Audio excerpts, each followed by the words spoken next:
Manny, great to see you. Happy Friday. Happy Friday, Ola. Good to see you too.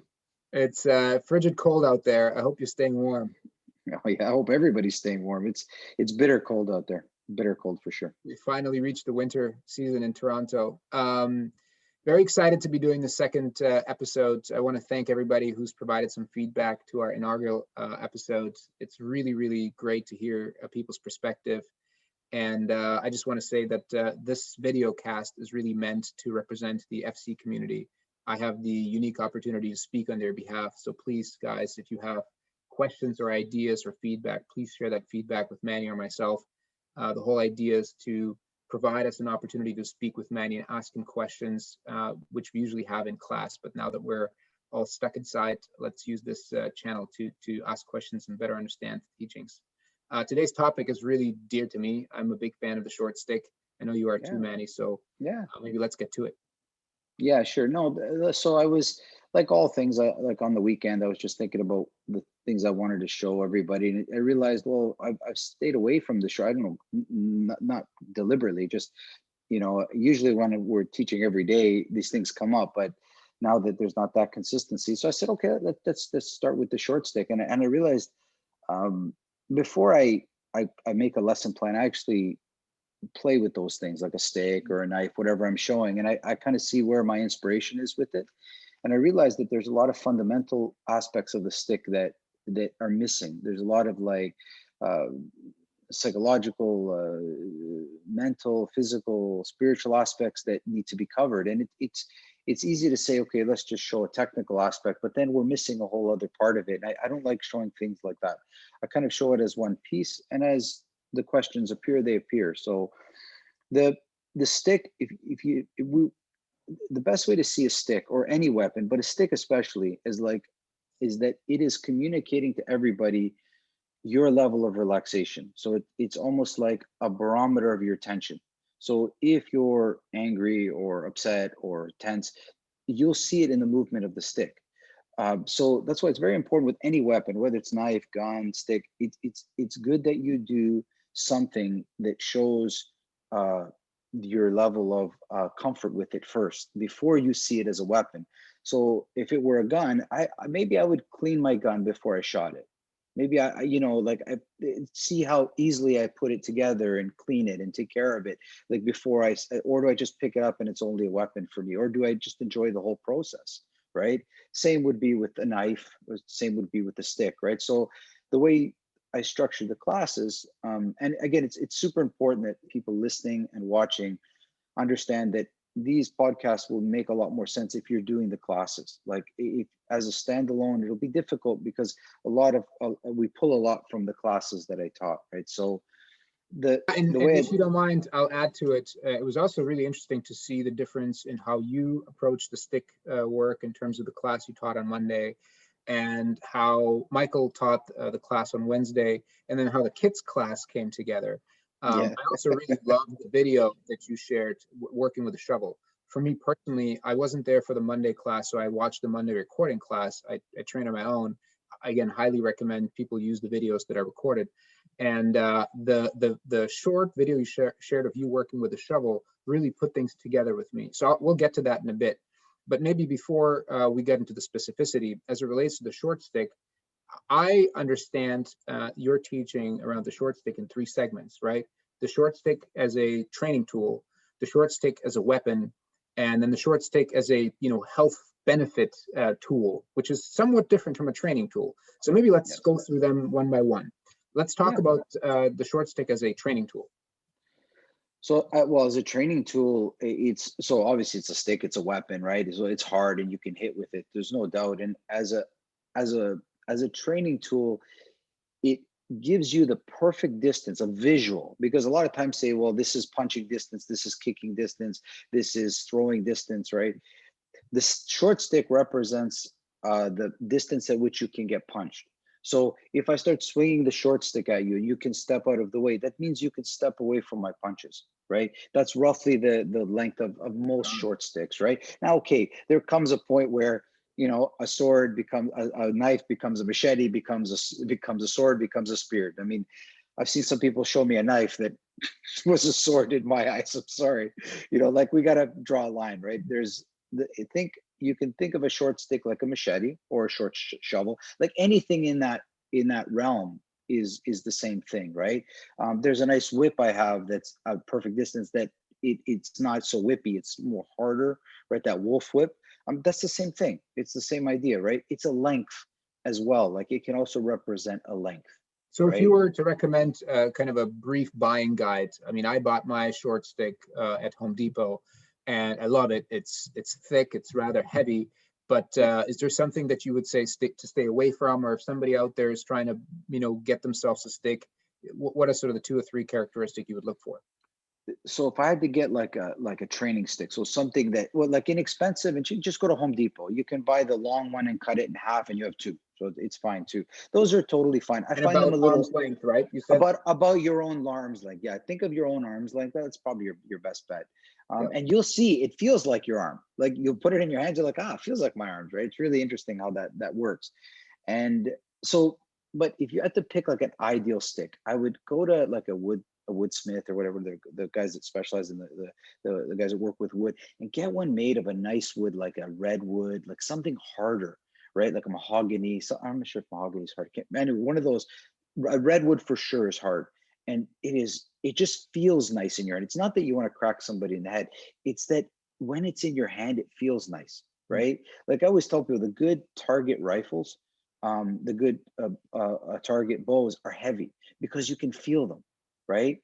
If they're light, they move around a lot, right? You don't even know they're there. Like this, tactically, they seem good, but you don't know where they are in space, right? Mm. I know drummers, the same thing. They get the drumsticks. People like the heavier ones because they can feel the speed. When it's light, it's like it's not even part of them, right? So in So training, I want to talk about the feeling that you say, because I remember one of the first times we've trained together and you taught us how to work with sticks. My experience prior to that was always thinking of a stick as a weapon, and sort of moving it around a certain way, and that was about it. And it wasn't as approachable to me because it's something that you had to do carefully to not break glass. But when you started teaching me how to work with the stick, I remember laying down on the ground and putting it on my chest, and the feeling that you develop when you see your heartbeat in that stick builds a relationship. Can you talk a bit about this relationship that you start yeah. developing with the tool? Well, your weapon, right? Like I have my training knives, like my personal ones, right? The ones that feel comfortable in my hand. I have, I've actually seen it in class when I teach, right? Even though we have a whole bunch of training knives, right? They're all trained, but you see people always reach for the one Yeah. they like, right? There's always, some of them have different handles, and you see people naturally pick. And it's so important to me that you don't pick a weapon by its look, by its feel. It's so important. Don't going by look is a real amateur mistake. It Mm. has to feel right in your hand, right? So try That's not what to order it online. See if you can go to a hardware store and feel it. I Gotcha. remember one time when I was handing out the knives in class, and people didn't like this at all. They're like, they look at me with the knife I gave them. They're like, I like that one. I'm like, and I realized I made a mistake. I should just hold the box and let people pick their own. This is very important for people to do because, and I realized the mistake after. I saw it clearly, and it's you live and learn as a teacher. These are small differences, right? It's like letting people choose makes them feel better about what they have and maybe the weapon that they pick. Some people will tell you that you can tell a lot about a person by the weapon that they do choose. Like if I had many styles of knives, like a karambit, like the one that goes under here, or a bigger knife or smaller knife, you can see people's, the guy that takes the small knife, how he wants to work sneaky. The guy that picks the big knife and it's like lots of ego. Person that picks the unusual one because he wants to show some different moves. So it already tells you what students are interested in and where their headspace is at. Nothing Yep. wrong, just to understand where their headspace is So at. I want to get to the short stick as a weapon in just a second, but to cover off the training tool aspect, Yep. it was interesting. I really love the massage work with the stick. I do it all the Yeah. time. I work in front of a computer and I put on a headset while I'm on the phone, and I literally just sort of knead my body with my short stick, which is hanging out over here. What was interesting is that in Michael's class, and I think in your class actually as well, before we got to kneading, you worked on 3 levels, right? On your skin, on your fat or fascia layer, and then deep in your muscle. And I found for myself that the skin layer builds sensitivity very differently. It's almost like I want to go to the next level, because on the skin, it's sort of, I feel it, but not enough. So just to wrap up on the whole training side of the stick, do you have any specific recommendations, especially for people who are just starting to use the stick, where to start, how to get comfortable with the stick? Yeah. So yeah, just well, and again, it's important for people to maybe watch the class to understand where I went with it. Yep. But if you think about, the skin is your biggest organ, and Mm. it communicates with your body. And when you work with the skin, when you touch yourself lightly, just like barely, past the hair layer, you feel like if you were to do that just a little bit, and you were to walk outside, you would feel the wind different. It's like you're waking up your skin, right? If you would sense things so much deeper, if you believe Mm. it or not. It's just because it's like you're tuning your body to pay attention to any subtle changes at the very surface. And then you have like a deeper level, so where the point where I can actually feel the muscles past the skin, Mm. right? Or kind of, not, maybe not deep, but I can feel like the skin, the fascia, and then I'm starting, I'm creating friction. And then there's the deepest level, which is I'm really getting into the muscle, and I can actually feel. Sometimes for me, I can feel like popcorn, like Mm. little Mhm. bubbles, Bubbles. like Yeah. the bubble wraps that you popping. Literally, as I'm rolling, I can feel the popping. And when Yeah. I go deep like that, when I say deep, guys, I mean it's got to hurt. If it doesn't hurt, you're not getting there. For for me, like when somebody's working on me, when my trainer's working on me, I'm telling you, I'm literally trying to get off the table. It hurts that much. It is a workout for me. Like I'm a bucket of sweat, and now nobody could push themselves that hard. But you got to try a little bit. You got if it's the difference between the good and the bad pain. I don't want the bad pain, but the one when you hit that tension spot, you're like, I hate this. But then after you stop it, it's like, oh, I feel good. Like it feels great. That's a good telltale sign of, and that in and of itself is part of training, because it tells you the difference between good and bad pain. I Yep. need to know the difference between, I need to go through this, and this is, no, I'm not doing this. So Right? Like you need to know that difference. let's talk about the stick as a weapon. And in my mind, the transition there is, when you're working with the stick really deep, one of the things that I really enjoy in class and partner work is when somebody's attacking you with a stick and you find your bigger muscles and you absorb the hit of the stick, right? The impact, you really start understanding how to receive a hit Oh with the yeah. stick, right? That's where the stick as a weapon becomes really powerful, because I find it's a lot less insulting to be hit by a stick than, say somebody, swinging a sword at you, or even a whip for that matter. Right. Um, but it's at the same time, there's a lot of respect that one gains for the stick. So maybe let's talk about the stick as a weapon. I think from a cultural perspective, that could be a good starting point. Yeah. Cali uses sticks in a certain way. There's nunchucks that are obviously, chained together sticks. Tell us what you know about, or what you think about sticks as a weapon, and where do they fit? So we have to distinguish between like what is yours and what somebody else's. Like the nunchuck, I'm sure the guy that invented this had this in his DNA somehow. He invented it. He moved this way, and it fit him. And then other people saw it as cool, but to spend all that time on the nunchucks, I find there's too much YouTube footage for me to see.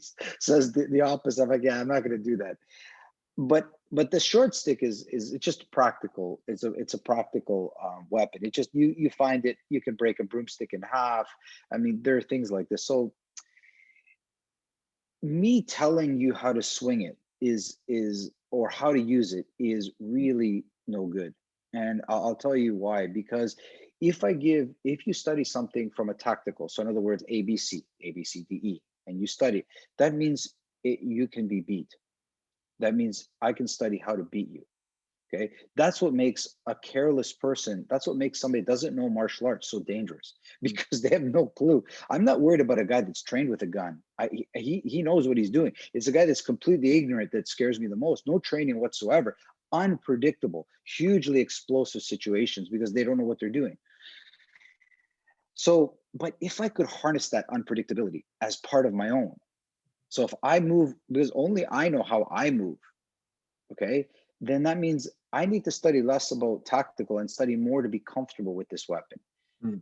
And maybe the guy that invented nunchucks broke his weapon and he band-aided it together and found this. But for me, I've never found it comfortable. I start moving the stick, okay, and it starts to, and I give the stick life. How I move, first I move my body and the stick comes behind.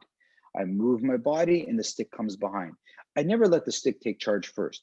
I didn't give it trust yet. It has to gain my trust. So first I start moving my body and the stick comes behind. Okay. It's like you watch a golfer or you watch a tennis player. They move their body, the racket comes behind. Baseball player, they move their body and then the baseball bat comes, right? The body is first in charge. Okay. And then it's like the body is the general, I guess, right? And then the bat or the weapon follows. Mm. So if you watch my video, you'll see me moving my body first and then the weapon. And then somewhere in there, I allow the weapon to lead me. I relax my body and the weapon goes a little bit in front and the weapon starts to lead the way. Yeah. Because I now trust that it follows me. It follows my command. You're, Right? you're It's referring not. to the video, which I really loved. You're referring to the video that you sent out where you're training with a shovel. And it really hit home because there's some parts of it that you slowed down. So you can see how your footwork and your hips actually sort of precede the whipping motion of the shovel coming around. Of course, a shovel being very similar to a short stick, the difference is it has Exactly. a different weight balance. But nevertheless, it was a great way to see what you were teaching there in class, which is move the stick with your whole body, right? Move it, like you said, like a golfer would, swing with the hip rather than with the club and so on. I understand what you're saying. Yeah, I'm not moving it with my mind. It's with my body. My Yeah. body feels it. It feel the movement. That's why I said it's really nice to get a stick with some weight because you Mm. can actually feel it. You can feel how you're when it's out of control. You'll feel it. It'll be flopping around, right? I had the same experience with a motorcycle. Like you need to. When I was riding my bike, you had to feel the bike. You had to feel the bike. But then after a while, you said no. Say, but I just have to move my body, and the bike Mhm. is connected, and it's Yeah. moving with me. And again, there's so many parallels with this stuff that we see it. The weapon comes when I get upset, not because I imagine something. I'm moving the stick and I feel great. I feel free. I feel happy. I'm moving the stick around, and then something upset me.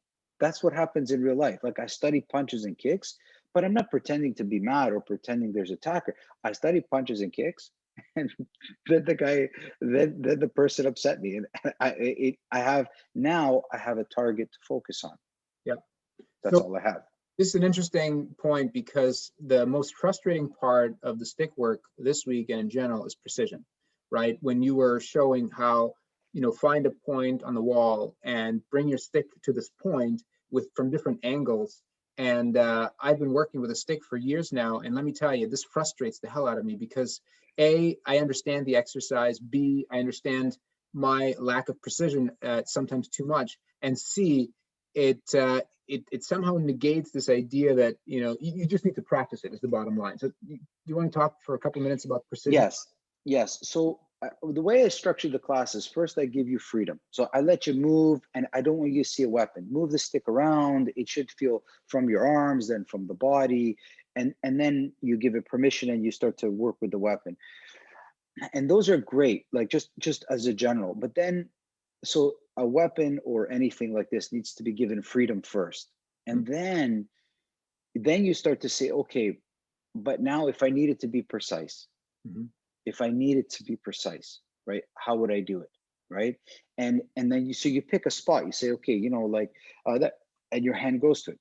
Much like you remember kung fu. Kind of. No, Yeah, not kung fu. The what's it called? The Karate Kid, where he was trying to oh, catch that's the flies. catch the fly, right? It's practiced and it needs patience, Mm. and it takes time to get there at the right time in the right way. And I'm not talking about just slow it down. There's some beautiful quotes I've seen from like pistol shooters. Wyatt Earp was a great one I heard, where he was talking about going fast. He goes, you better be able to slow it down real quick. And he was a super fast gun draw. Mm. But at some point speed becomes slow Yeah. because it's so fast. I know it sounds ridiculous, but it does go in slow motion. So to study precision is just need to be able to focus. So a question I'll ask everybody: what are you aiming at? And I'm not talking about a stick, just in life. What target are you in? What are you trying to, the target is clear, it's perfect. When the target is clear, you'll hit it. If you can see the target, you're going to get to it. So people don't see the targets. They don't understand. It's not like neck, eye. The target will present itself in motion, right? Yeah, I mean, it Like, becomes also an ego thing, right? You become, at least for me, what happens is I become so focused or fixated on wanting to be precise that it builds up tension. Whereas if I do it incidentally, I'm like, oh, I can keep getting there. So the tension that it builds, especially when it's a new tool to work with, uh, creates imprecision. Um, yeah. But again, the question: what are you aiming at? yeah. Ask yourself, right? And then I see people doing it. Said, do you believe you can improve? I'm Mhm. asking you the question, Alex. If you believe you can improve, then you have no problems. Right. If people think they can improve, what do you mean? I still think I can improve. Yeah. I'm nowhere near thinking I'm anywhere close to that. It was interesting to see the kids because the kids took the best to it. I had the fortune of watching the kids class, and it's interesting to see how they don't have these tensions around them. At first, my daughter was a little intimidated to playing with a stick all around the house and not beat the crap out of the furniture. But over time, she started feeling sick more on Wednesday. She got really comfortable, and she wanted to go with a stick everywhere. It was very interesting to see the difference between the children's um, take to sticks versus the adults take. Yeah, no. Please, guys, if it's one thing that I can stress to people is that you're a lot of people say they're good or they're no good. It's nothing to do with good or no good. You haven't practiced enough with it. And I'm talking as a tool to play with. Play with the stick more. Take a stick, move a cup with it. Move a cup just with the stick. Develop the sensitivity in the stick that you can use it like your own hand.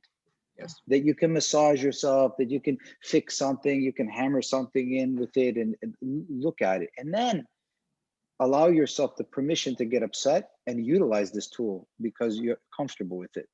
Yep. Really, that's what people did, right? They went to war not because of weapons of war. They were farmers. They felt comfortable with that tool, whatever it was, a pitchfork, an axe, a spear, a bow for hunting, whatever it was, and they went because they only brought what they feel comfortable with, right? So I can't start. And when does comfort happen? I don't know. Like, when does a musician, play his guitar? When does somebody feel okay to sing a song in front of people? Like, so much of it is comfort in that situation, right? So the more time you integrate the mind, the body, and the spirit with it, the more time you touch that triangle. You see that triangle in a lot of martial arts symbols. They could be the mind, body, spirit. Yep. But it listen, guys, it doesn't. This stuff is so important to take to the next level. Like I gave you this drill that put the stick on the body. Just placing a weapon on you, whatever it is, a gun, a knife, a stick, a long stick, a sword, put it on you. The longer you leave it there, and breathe and just accept it on your body, you'll see that it actually has power on its own. Yep. The steel, the wood, it has a weapon, can be good weapon, can be a bad weapon. It has a feeling to it. When it was made, it was made with an emotion, and it's in that weapon. And can you feel that? This So is let's important. let's move from the weapon to the health benefits. I thought Yep. it was really clever how you integrated, not just clever, very useful, the twisting, the pulling apart and the pushing together of the stick. This is a trick that you showed us years ago, and I use it all the time, especially when I have a tension in my neck. If I don't sleep so well, and it's this funny kink that you can't get to. I find that pulling a stick apart, my short stick, I play with it all the time. It's the best stretch you can get. Rather than trying to stretch yourself in any other way, just pulling the stick apart. And my wife was watching me train because I was watching the recorded video on Monday, and she tried afterwards. Like, wow, that's an amazing way to stretch your neck. So, do you want to talk a bit about what inspired you to show these pulling and pushing Yeah. exercises? So it's part of my nature. I love to tinker with stuff. I'll take something and I often joked about this early on, but the regular wood, any wood stick of all is, so there's three ways you can use this. So you can pull it apart, right? So you can grab the stick and just start to pull it apart. And it can be any way. Like think of a clock, Position. and then three-dimensional clock. I could pull it towards you and pull it towards myself. And I can squat down, I can bend down, I can lie down on my back. Like any different position I take of my body and any different position of my hand makes me work different muscle groups in my body. Yep. Okay. Now, so but we have in the body pulling muscles and we have pushing muscles. So when I push, it works in total. So when I get tired of pulling, I start to push. Yep. Now, if I'm still tired, that means I didn't breathe right, because they're two totally different sets of muscles. There's no way, if I'm pulling, when I push, I should still be okay if I was breathing proper. Sure. So it shows you that you're also not breathing under effort. We need to study how to breathe under effort. Okay. Now, and again, I mean, there's like, try that for 5 minutes each and watch what happens. What a workout. And you're going to work tendons and ligaments, and you work in the psychology, because you really will never pull the stick apart and you'll never break it. It's almost, how do I deal with the impossible, which is how we have to beat some people. Like, how do you beat this mammoth of a man that's in front of you, right? You have to be willing to give all your effort for a kink, right? And Just then the beat him on the last one, shins. Just beat him on the what's that? shins. Just beat him Beat with his shins. shits. The other one is twisting, and I love the twisting one, where you're literally you're grabbing the stick and you're twisting it in another way, right? And much like, you ever seen somebody struggle opening up a jar, right? They get their whole body on top of it and they're trying to figure out how to untwist it. I love adding that kind of a workout in like a couple of times a month. I really, because I'm doing all my other exercises, push-ups and squats and some other things that I've incorporated that I feel are good for me. But every like couple of times a month, I love that breaking that stick. And what's funny is, if I train, like not now because we can't, but if I were to work with a short stick, if I had a class the next day, I would be grabbing everybody's arm ready to break it. It's amazing how the length is exactly the length of your arm. And then I see that, I don't see the arm, I see the shape. I see that much more. And it's wonderful, because it bridges on a good psychology for me, right? It really starts to make me see shapes rather than bad stuff. Like, rather than see a broken elbow or a popped shoulder, I just see a shape appear, and then I work with the shape. I don't work with the bad image of it, so to speak, right? It's Yep. not like a bad image. That's actually a very good wrap. There is, I'm going to go to wrap because I want to keep us to these 30-minute segments. Yeah, I You get it. talked a bit about the training tool, right? The fact that, you can choose really any stick, but you have to choose it with feeling. The way the weapon works in terms of the short stick, how it works as a weapon, and the fact that it gives you perfect sense for distance, but also rigidity, as you just explained, right? It makes it very clear that when you hold it a certain way or when you swing it a certain way, that you're not just moving around a dead object, but you put your whole body into it. And then as a health tool, I find that especially some of the work you showed this week, I could play with this all day long, right? Like you sometimes give examples in class of plumbers have these strong hands. Well, there you go. Twist a stick for 5 minutes, push. and you'll feel real strength build up in your forearms. Thank you, Manny. This was awesome. I'd love to get any additional comments from you, and let's wrap it up. Yeah, no. So I'll leave people this. No, the video, and then this is this is a huge topic. So it's wonderful that we started the discussion and people can think about it.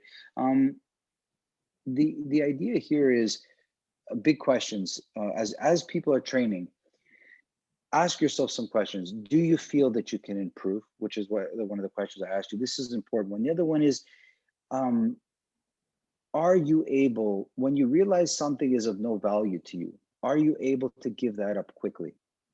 And this is super important as it relates to a weapon, because if I pick up a weapon and it's the wrong one for the situation, are you able to dump that quickly and pick up the right weapon for that situation?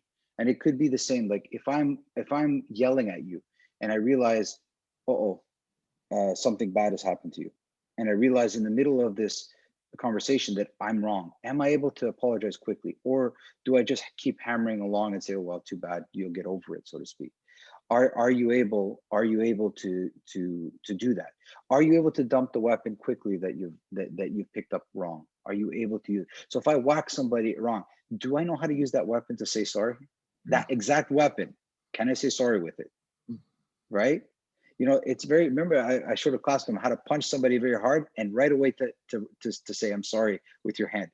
Yeah. You really have transcended that weapon. If you can heal and hurt at the same time, if you can do those things, you've reached something special. So I'll leave that with somebody's thought about some deeper work with weapons. These are the things that guide us, not how many people we can fight with the weapon or how much damage we can inflict.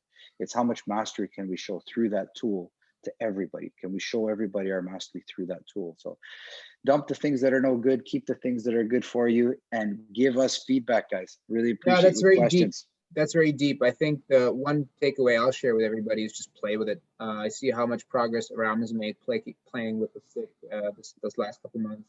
I, for myself, just any tool that I pick up, like you said, if I play with it, you were showing the kids how to balance it on their hands. That makes a huge difference. So play with your tools, use the videos as a way to train and give us feedback, guys. Thanks, until next time. Awesome. Thanks, Oleg. Take care, everybody. Thanks, Manny. Bye-bye.